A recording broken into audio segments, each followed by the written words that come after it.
DK Suresh ಪ್ರತ್ಯೇಕತೆ ಹೇಳಿಕೆಗೆ ಕಾಂಗ್ರೆಸ್ನಲ್ಲೇ ಇದೀಗ ಪರವಿರೋಧ ಶುರುವಾಗಿದೆ. ಡಿಕೆ ಸುರೇಶ್ ಹೇಳಿಕೆ ಖಂಡಿಸುವಾಗಲೂ ಕೈನಲ್ಲಿ ದ್ವಂದ್ವ ಶುರುವಾಗಿದೆ. ಸಂಸದ ಡಿಕೆ ಸುರೇಶ್ ಹೇಳಿಕೆಗೆ ಪರಮೇಶ್ವರ್ ಅವರು ಅಸಮಾಧಾನವನ್ನು ವ್ಯಕ್ತಪಡಿಸಿದ್ದಾರೆ. ಅವರ ಪಕ್ಷದಲ್ಲೇ ಪರ ಇರೋರು ಇದ್ದಾರೆ, ವಿರೋಧವನ್ನ ವ್ಯಕ್ತಪಡಿಸೋರು ಕೂಡ ಇದ್ದಾರೆ. ಸಂಸದ ಡಿಕೆ ಸುರೇಶ್ ಹೇಳಿಕೆಗೆ ಪರಮೇಶ್ವರ್ ಅವರು ಕೂಡ ಅಸಮಾಧಾನವನ್ನು ವ್ಯಕ್ತಪಡಿಸಿದ್ದಾರೆ. ಯಾರೇ ಆಗ್ಲಿ ದೇಶ ಒಗ್ಗೂಡಿಸುವ ಮಾತು ಹೇಳಬೇಕು, ವಿಭಜನೆ ಮಾಡುವ ಯಾರ ಮಾತು ಕೂಡ ಆಡಬಾರದು.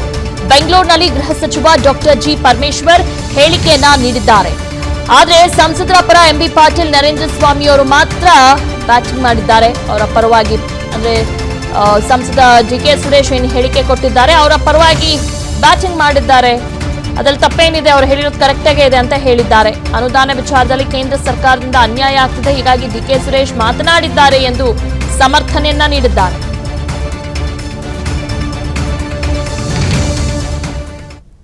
ಇಲ್ಲ, ಯಾವ ಅರ್ಥದಲ್ಲಿ ಅವ್ರು ಹೇಳಿದಾರೋ ಗೊತ್ತಿಲ್ಲ ನನಗೆ.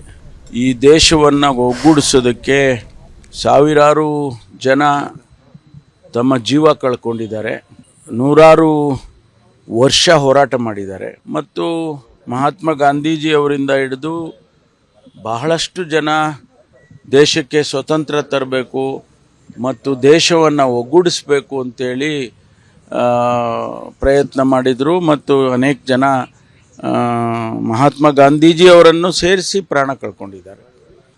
ನಾವು ಒಗ್ಗೂಡಿಸುವಂಥ ಮಾತುಗಳನ್ನು ಆಡಬೇಕೇ ವಿನಃ ಒಡೆದು ಆಳುವ ಮಾತುಗಳನ್ನು ನಾವ್ಯಾರೂ ಆಡಬಾರ್ದು. ಸುರೇಶ್ ಅವರು ಯಾವ ಅರ್ಥದಲ್ಲಿ ಹೇಳಿದಾರೋ ನನಗೆ ಗೊತ್ತಿಲ್ಲ.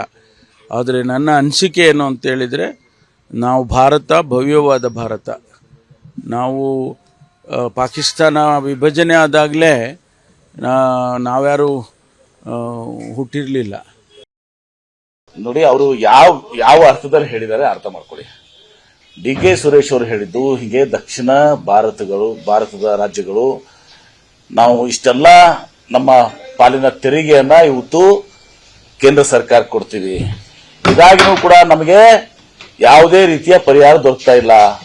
ಆ ದಕ್ಷಿಣ ರಾಜ್ಯಗಳು ಏನು ಒಳ್ಳೆ ಪರ್ಫಾರ್ಮೆನ್ಸ್ ಮಾಡಿರ್ತೀವಿ, ಆ ಪರ್ಫಾರ್ಮೆನ್ಸ್ ಮಾಡಿರ್ತಕ್ಕಂತೆ ಅವ್ರಿಗೆ ಹಣ ಸಿಗಬೇಕು. ಆಕ್ಚುಲಿ ಅದನ್ನ ಒಯ್ದು ಇವತ್ತು ದಿವಸ ಇವರು ಉತ್ತರದ ರಾಜ್ಯಗಳಿಗೆ ಕೊಡ್ತಾರೆ ಅಂತೇಳಿ ತಮ್ಮ ಒಂದು ಬೇಸರವನ್ನು ವ್ಯಕ್ತಪಡಿಸಲಿಕ್ಕೆ ಆ ಮಾತನ್ನು ಹೇಳಿದ್ದಾರೆ. ಇದರಲ್ಲಿ ಬೇರೆ ಅರ್ಥ ಕಲ್ಪಿಸ್ಕೊಳ್ಳುವಂತದ್ದು ಇಲ್ಲ.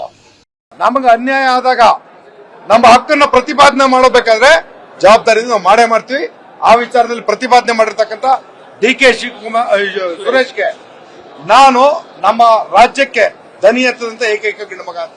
ನನ್ನ ರಾಜ್ಯಕ್ಕೆ ಹಕ್ಕು ಕೇಳ್ತಾ ಇದಾರೆ, ನನ್ನ ರಾಜ್ಯದ ಪಾಲ್ ಕೇಳ್ತಾ ಇದ್ದಾನೆ.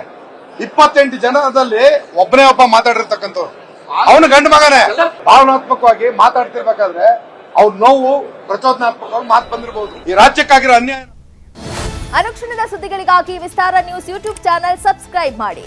ಹೊಸ ಸುದ್ದಿಗಳ ನೋಟಿಫಿಕೇಶನ್ಗಾಗಿ ಬೆಲ್ ಐಕಾನ್ ಕ್ಲಿಕ್ ಮಾಡಿ. ಲೇಟೆಸ್ಟ್ ಅಪ್ಡೇಟ್ಸ್ಗಾಗಿ www.vistaranews.com ವೆಬ್ಸೈಟ್ಗೆ ವಿಸಿಟ್ ಮಾಡಿ. ಅಂಗೈಯಲ್ಲೇ ಜಗತ್ತಿನ ಸುದ್ದಿ ತಿಳಿಯಲು ವಿಸ್ತಾರ ನ್ಯೂಸ್ ಕನ್ನಡ ಆಪ್ ಡೌನ್ಲೋಡ್ ಮಾಡಿ.